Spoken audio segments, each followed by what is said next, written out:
Hey there, welcome back to a brand new Psych2Go video. Today's video is brought to you in collaboration with Melanie Tanya Evans from MTE. Many people are not sure whether or not they're suffering from narcissistic abuse. Cognitive dissonance and the confusion that goes with abuse can have a lot to do with this. This is exactly what today's video is all about: the awareness and solutions to empower you up and out of narcissistic abuse. Please know this video is about absolutely any narcissist in your life. All the signs apply to any toxic relationship such as a spouse, lover, family member, neighbor, or friend, anyone. So without further ado, here are 8 signs to know that you are suffering narcissistic abuse. 1, your relationship is not kind, caring, or sane. Toxic relationships can be very confusing at times, making it difficult to know who is who in the zoo. This happens because a toxic person will spin it back on you, blame you, and will not be accountable. Remember, if someone hurts you and is not capable of a genuine apology and you keep hanging out with this person, they'll continue to hurt you. They'll never be remorseful and of course will continue the same behavior. The truth is, people either have a decent character or they don't. You can't change them for who they are. People like this simply do not have the resources to grant us a healthy, loving, and happy life, but we do. 2, you're dealing with immature behavior and give up pieces of yourself to comply.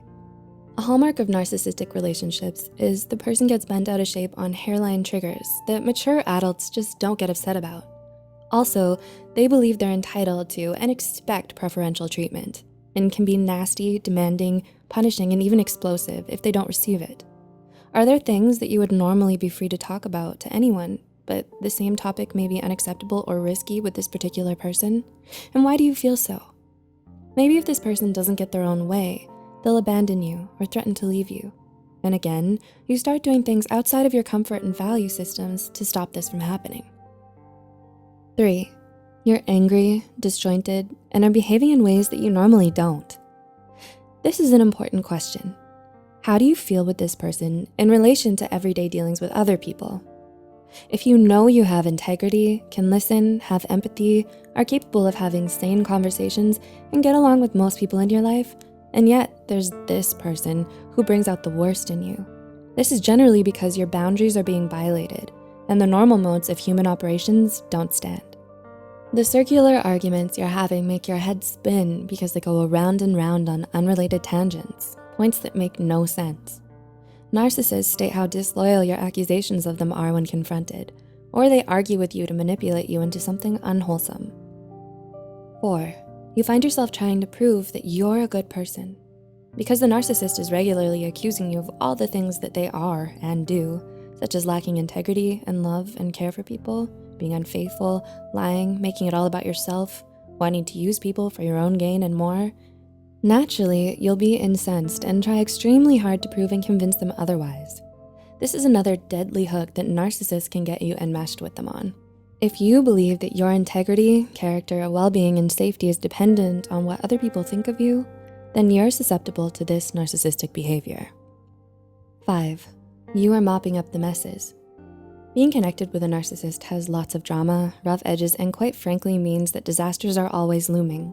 Narcissists usually aren't good with detail, accountability, or sensibility. They fly high, seeking narcissistic supply and acclaim with little to no thought for doing the right thing. If your life is connected with one of these people, it's usual that you will be paying their fines, sorting out their messes and dramas, and even lying for them to cover their tracks. It's like this analogy. As you're watering their back lawn trying to keep it green, yours gets parched and turns brown and dies. This is how narcissists roll, and this is what happens to the sensible, well-meaning, responsible people who narcissists like to recruit into their lives. By walking away from people like this, we can heal and restart our life with self-responsibility. 6, your boundaries are being disintegrated. It's extremely common for people with poor boundaries to get involved with narcissists. Do you find it difficult to speak up, stand up for yourself, or hold boundaries with this particular person? And when you try to do so, are you often criticized, rejected, abandoned, or punished? You're likely dealing with a narcissist. As a result of that, you try to minimize the trauma and mayhem that breaks out by giving up on trying to assert your needs. Or maybe because you've dissolved into so many feelings of powerlessness, helplessness, and despair that you find yourself begging or pleading for your boundaries to be respected. Discovering that the narcissist has zero empathy for you and won't comply, it takes you down into an even deeper place of helplessness. 7, you feel addicted, disjointed, and manic. A perverse addiction happens with narcissists. This is also known as trauma bonding. To find out more, you can check out the links in the description. Do you feel manic and unable to stop trying to contact or hook back up with a narcissist? Even when you know how much you continually get hurt by doing so? We can be horrified by how addicted we are to someone who treats us so terribly. It just doesn't make logical sense.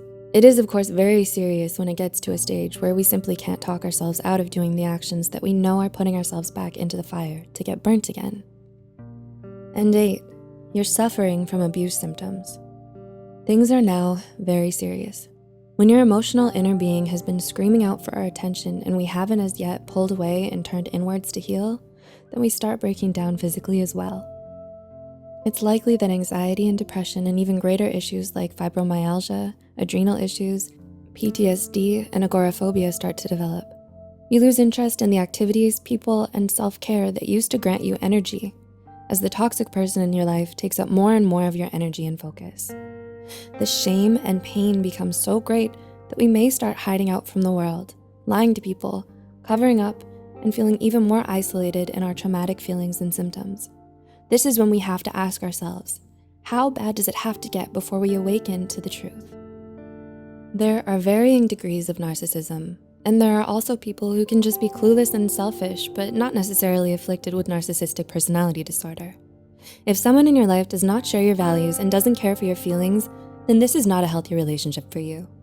As soon as we try changing other people, it's time to pull away and say to ourselves and them, this is who I am and what I need for us to continue. We may lose a lot by leaving, as many of us have. However, by leaving, we can achieve the greatest gain.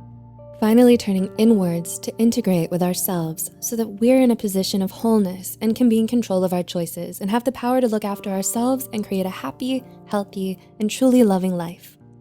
Do you relate to any of these signs? If you do, what do you plan to do next? Let us know in the comments below. Again, this video was brought to you by Melanie Tanya Evans from MTE. Links are in the description if you're interested in learning more about narcissistic abuse. If you'd like to see more collaborations like this, be sure to share this video with someone who might need it.